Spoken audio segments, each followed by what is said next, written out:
aligned with your purpose and values. Have you ever looked around at your life or your business and thought, there has to be a better way to do this? What if the opportunities you've been searching for aren't hidden somewhere far away? What if they're actually sitting inside the frustrations you deal with every single day? Because women are planners, problem solvers, behind the scene operators, the ones making everything happen while nobody even notices the moving pieces. And today's guest is proof that you don't have to reinvent the wheel to build something meaningful.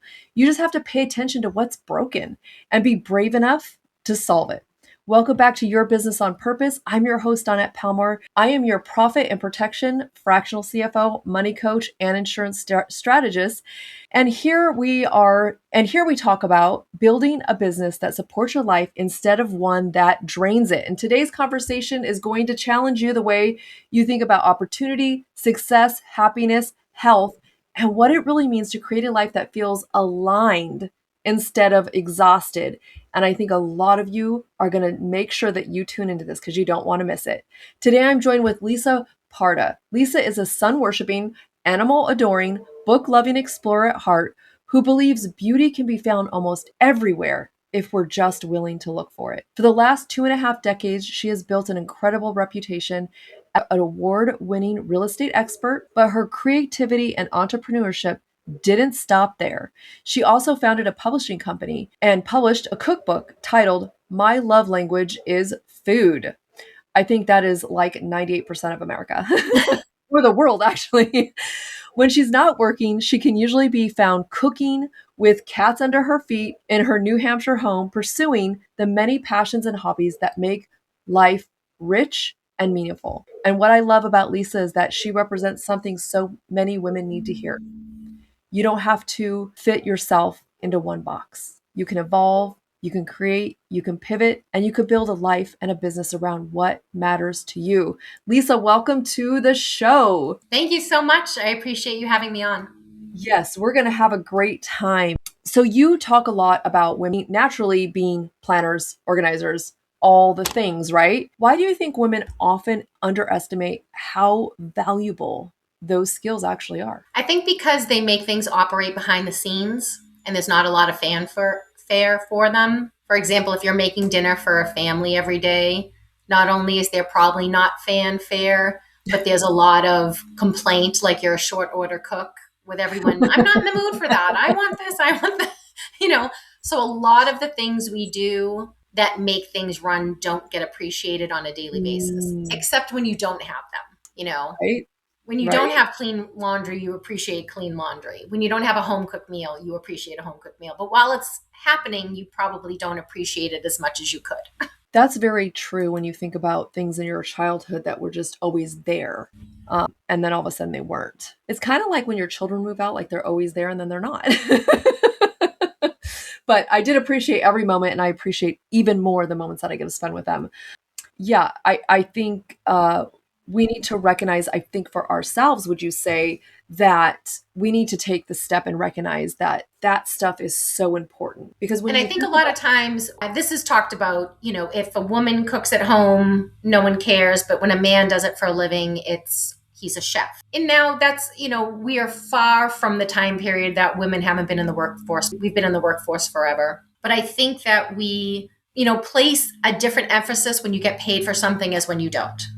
So all of that work we're doing to run a household, to get the kids to school okay. I think we've all seen the Instagram reels where the husbands go on the trip without the wives and no one brought food and no one bought ski gloves and no one got, and it's like, yeah, why? Because someone's always doing that for you.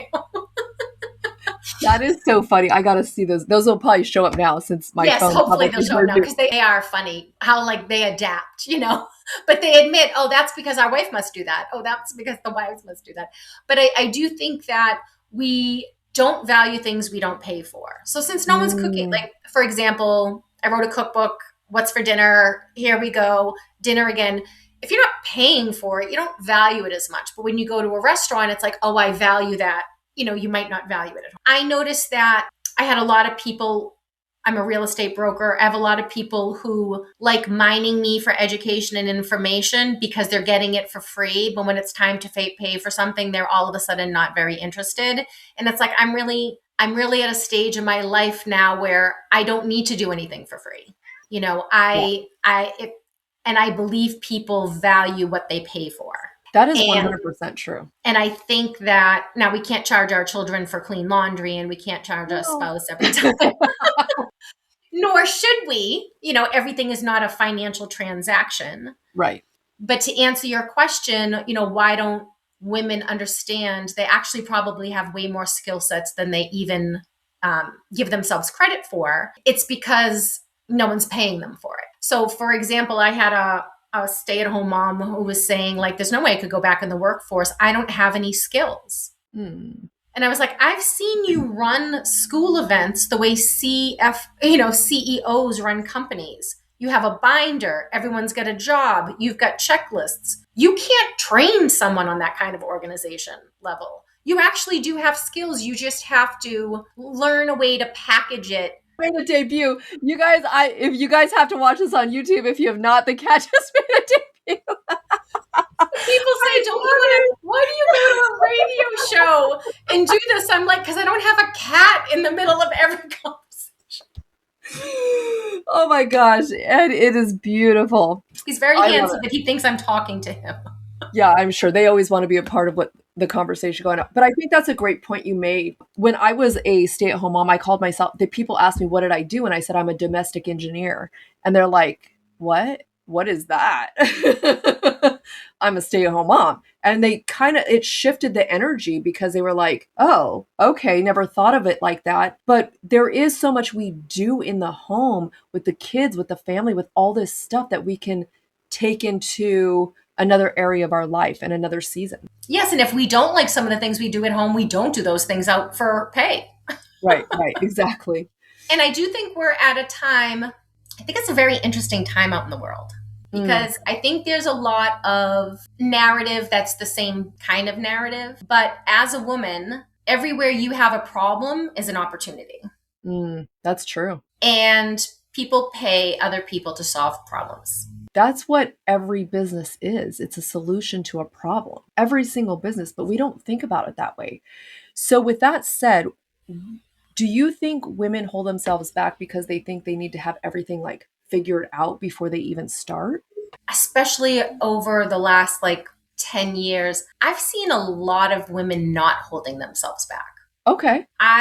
Maybe because I'm an entrepreneur and maybe because I started the radio show and I've made sure to find interesting people in the community. But the women who do hold themselves back, I think it's from, I don't want to make a blanket statement, but I almost think it's back to that. If no one assigns you value that has a dollar amount to it, you might not understand it yourself. And I know a lot of women suffer from not being good enough, not looking good enough, not being thin enough, not this enough. You know, if they're in the workforce and they're a mother, they feel like they're not doing either job well. And if they're only a mother, they feel like they're not contributing financially. And if they don't have children, they feel like they're not as valuable because they're not it just seems like there's all these expectations. And as we've gotten lifted up, it almost seems like we doubled our problems at the same time. We've put more on ourselves than what really needs to be there. Right, that we're not doing it all. Yeah, and what we don't think about when, doing it all is that we can get help. All these big executives, these successful, they all have help. They don't do it all by themselves. They have a team. They have people that clean their house, mow their yard. They have help. So it looks like they're doing it all. And they are. They just have people doing it for them as well. They've delegated those tasks, which I think maybe as women, we don't tend to do as much. We try to do it all ourselves. I remember the first time, I was working in corporate America. I was probably 26, 27, and I kept hearing about all the fun this other customer service rep was having on the weekends. And I'm like, well, when do you food shop and clean your house and do your laundry? I'm doing that Saturdays and Sundays. And she said, first of all, I have to clean my house. I throw laundry in the morning. When I get home, I throw it in the dryer at night. Where I was following the work during the week, the weekends is for your chore. Like I was following a different Yeah. pattern. And then once someone was like, this is my pattern, I'm like, well, I'm going to try that out. And I've loved learning how other people are doing things because people do stuff so much better than I do. Right. And they have fun doing it. They have a really good time doing it. So, something you said that you can't outsource your health, your finances, or your happiness. Can you tell us what that means to you personally? So I've had two kind of major health scares, and both times I fixed it with food and a change of lifestyle. And I grew up with a mother who was very unhappy, Hmm. and we were all sort of disappointing around her. Right? We weren't making her happy either. And so I sort of realized that no one's coming to save us. We have to save ourselves. No one knows what you want but you. And a lot of times people don't even know what they want. If you ask people you could have any job you want in the world, they would be like, not to work. That's a lot of some people's answer, right? But it's like, no, if you could have the ideal day or the ideal job or it, and to give the people who don't have an answer like a hall pass is you probably haven't thought about it enough. Or you're just watching what other people are doing and you really haven't decided if that's what would make you happy. Maybe it's not sailing around the world alone, on a sailboat, but maybe you could incorporate whatever it is, like going to the flower gardens or a museum once a week. Or it doesn't have to be these drop your whole life, burn it to the ground, burn the bridges, burn the ships, have this new amazing life. It's bringing a little bit more of things that you like and changing the have tos to choose to. Like, I don't have to make dinner, but we have to eat. And if I left it to restaurants, I'm probably going to be a lot financially lighter and my health is going to take a toll because it's not fair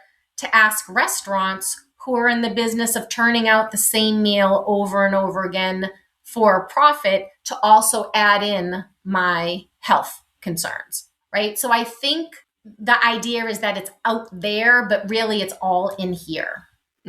I love that. I love that because we do look for other people or other things to make us happy, which never works. We have to do what makes us happy. We have to be who makes us happy and look for that outside of everything else. It has to come from within. A lady I did a podcast with, her thing was it's an inside job. Happiness is an inside job. I agree 100%. Yeah, I think that's so important. So, what does truly successful life look like to you now versus maybe 10, 20 years ago? Living life on my own terms, Mm. Turning down jobs I don't want to turn down because they look like they're not fun or that they're going to be, I like the idea that, I don't have to solely do something for money, that I don't want to do.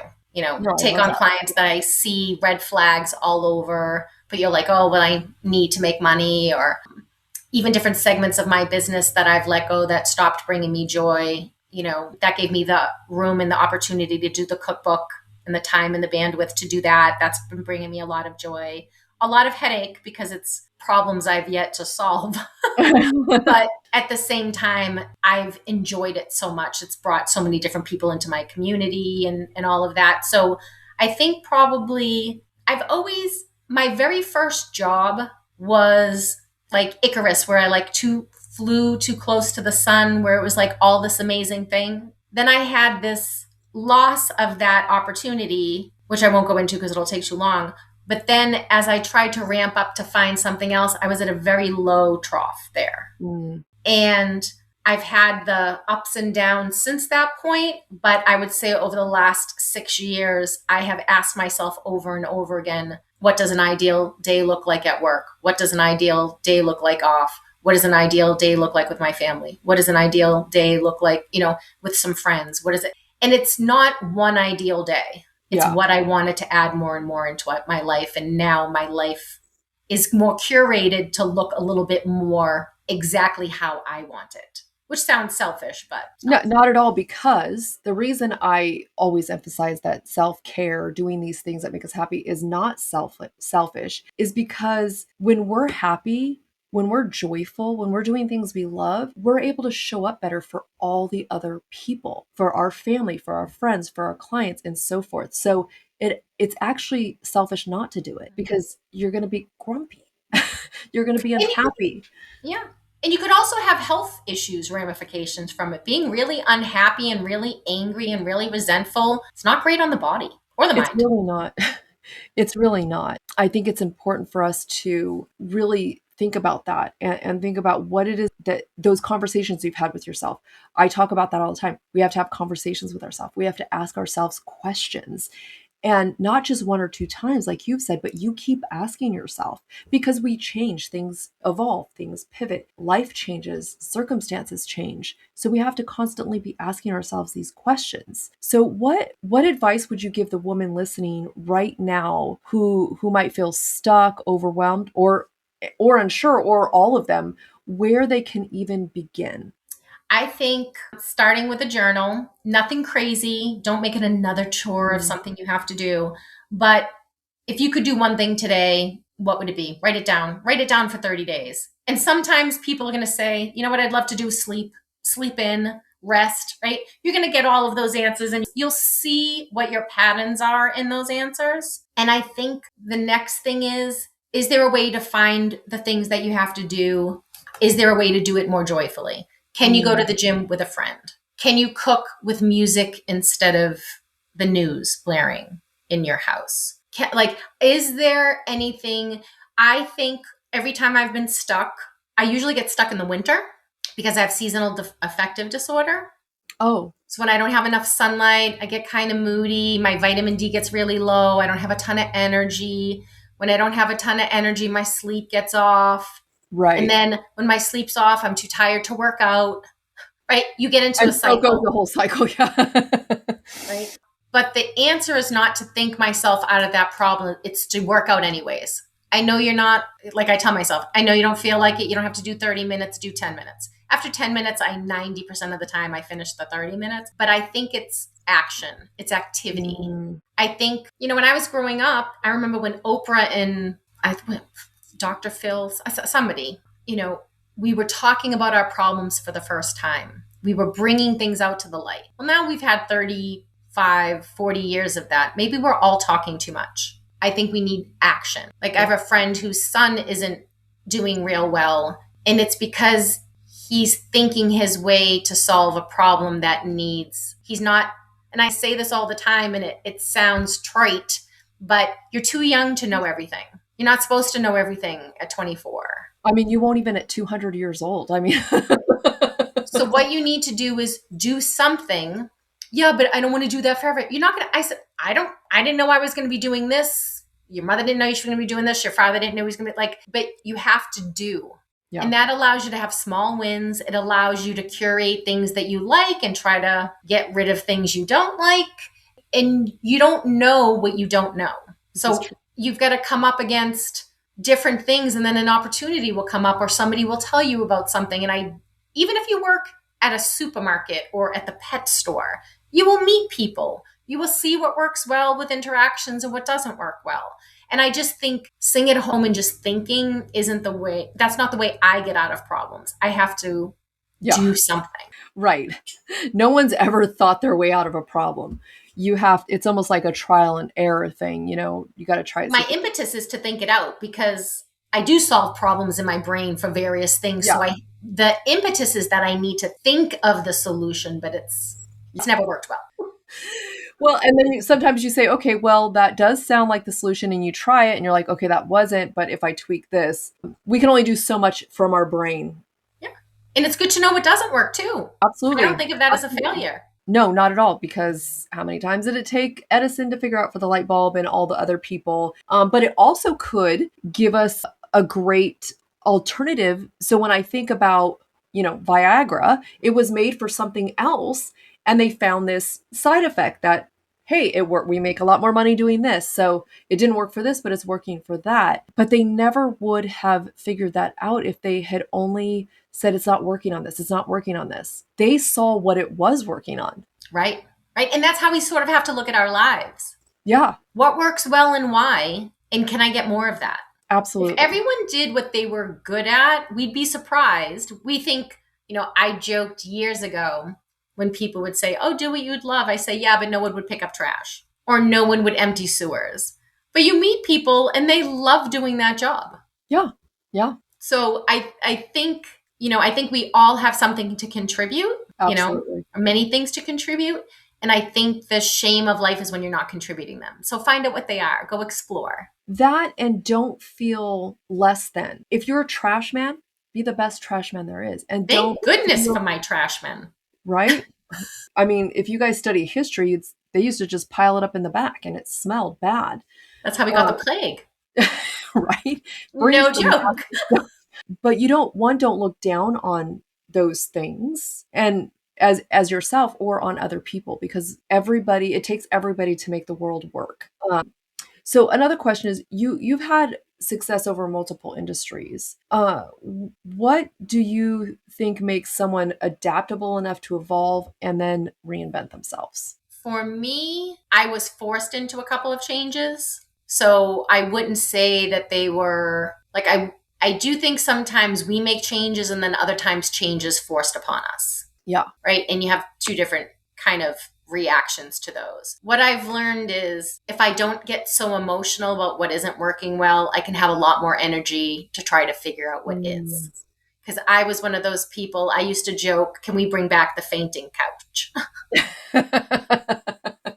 I could just throw myself down and have 15 minutes of it not going well, and then I would pick myself back up and Right, go. right. I'm a sensitive person. I'm an emotional person.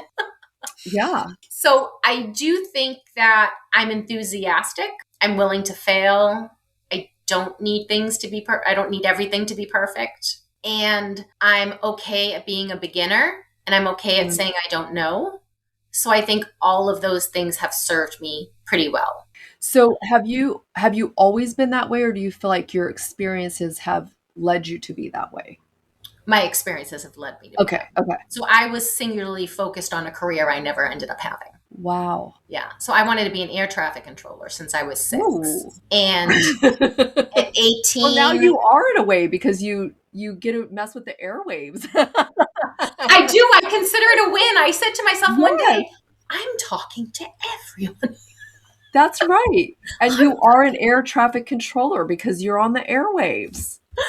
But I wanted to do it for planes. Yeah, I get it. And at 18, I took the test to see if it was even possible. And I was waiting for them to open up the test because Reagan had shut down the air traffic controller, having that whole strike. And I was just waiting for them to give the test. And I had worked in aviation because I was waiting for this test to come about. And I kept waiting and waiting and waiting. And then you age out of being able to take the test. Oh, And then it was like, I'm not having this career. It was my only plan. yeah. It was the only thing I was going to do. And that's when I really had like that crisis of faith of like, I'm depressed. When everyone's like, well, what else would you want to do? I'd be like, I only want to do that. Right? But you can't do that. But that's like, Yeah, I've you been just had a thinking minute about to- that between 6 and 27. Oh my I God. didn't drink and drive because I can't get a DUI and be a traffic controller. I didn't smoke weed because at any moment I was going to be able to be drug tested for a trap. Like my every decision was towards this life that I thought was going to be amazing and didn't end up happening. So I was a person who then had to figure out, how do I not dread and hate every day? How am I not resentful at work? How do I, and I had to take a few iterations. And it was when I was like, I got to get back. I liked the idea of real estate, but I never let myself think about it as a career because I'm like, how do you make money doing it really? Blah, blah, blah. And it wasn't until I was like, look at all these other things that people are like, why don't you do this? And why do you do this? Why don't you do this? I'd like it for 6 months while I learned it. And then I was like, I hate this. Once the learning piece fell off because I wasn't engaged anymore. I'm saying this because I was the person who was not that person. But once you start practicing these things, you get better and better at practicing them. You get better and better. I've always been a curious person. I've always liked to read, but I never imagined a different life for myself. I only had a vision of being in a tower, talking to planes, getting them out of the sky safely. It was the only thing I ever planned. Wow. So this is a completely different life than that. So Right. Wow. That's amazing. But what a great, inspiring story, because life, I just was interviewing someone and we were talking about how we don't know what's going to happen. Nothing is for certain. We can't predict. I mean, we can predict, but we really don't know what's going to, even the next moment holds. And we have to learn to, okay, yeah, we're going to cry for a minute. We're going to, get upset for a minute, but then we're going to pick ourselves up and we're going to figure it out. And maybe the next thing isn't we figured out. Maybe it's another thing, another thing. So I love that. And what an inspiration, because you just never know where life's going to take you or what's going to happen. So what a beautiful story. So if someone says, oh my gosh, I need to know more about Lisa, how do they find you? So they can find us on the radio show I host with my friends. It's called Lisa and Robin on the Mic, and it's ROBYN, and Mike is MIC for microphone. I have a publishing page, which is Stars at Night Publishing, where you can find the book. You can find the book at Amazon and all places of books are sold. And then I think I'm like Lisa Parda on Facebook, Lisa and Robin on the Mic on Facebook. So YouTube, it's Lisa and Robin on the Mic. So those are the places you can find me on. That is awesome. And all that'll be in the show notes, so you don't have to jot it down. Just go look at the show notes. Lisa, thank you so much for being here with us and really diving into this topic that could be uncomfortable for some, and some people don't really have it with even themselves, as we have talked about. As you guys hear me so much, you need to have more conversations with yourself and journal. Like Lisa said, journal, because you never know what's going to come out. You never know what thought's going to be there, what you're going to uncover in yourself. And it's so weird. I don't know why it works, but it does. So journal. And if you're like, I'm not a journaling person, get the book, The Artist Way. Okay. So that she talks about how to become an artist, but she has this figuring out process, and she even has one for midlife. So it's like after your kids graduate, or you've been through a divorce, or you're hitting a different career age, she gives you steps and tools, and all you have to do is fill stuff out. I never filled stuff out in a book. I always did it in a notebook, because over time the answers would change. Right. That's a good point. And don't be afraid to change. It's the most beautiful thing to be able to change. Absolutely. That's what we're here to do. We're always here to change. Could you imagine if we all just look like babies our whole lives? We have to change. We have to evolve with ourselves. So what a great conversation, and just a reminder that, opportunity doesn't always show up as a groundbreaking idea, right? Sometimes it looks like, just paying attention. Sometimes it looks like solving a problem, and maybe even looks like finally giving yourself permission to build a life that actually feels good to live. And I think one of the biggest takeaways from today is that you cannot outsource yourself, not your peace, not your health, not your finances, and not your happiness. You have to be the one to make those things happen in you. As we said earlier, it's an inside job. So thank you again so much for being here, Lisa, and for the audience being here and listening. We appreciate you. Go check out Lisa's show, check out her website, get her cookbook. Super exciting. I always love new cookbooks. I don't always cook in them because my husband's actually the cook, but I love looking at them and getting these different ideas and being inspired by them. So if this episode spoke to you, make sure that you subscribe, you like it, you share it, you do all the things. Let's get the word out to more women as fast as we can. So until next time, keep building a business that supports your life instead of one that's draining it.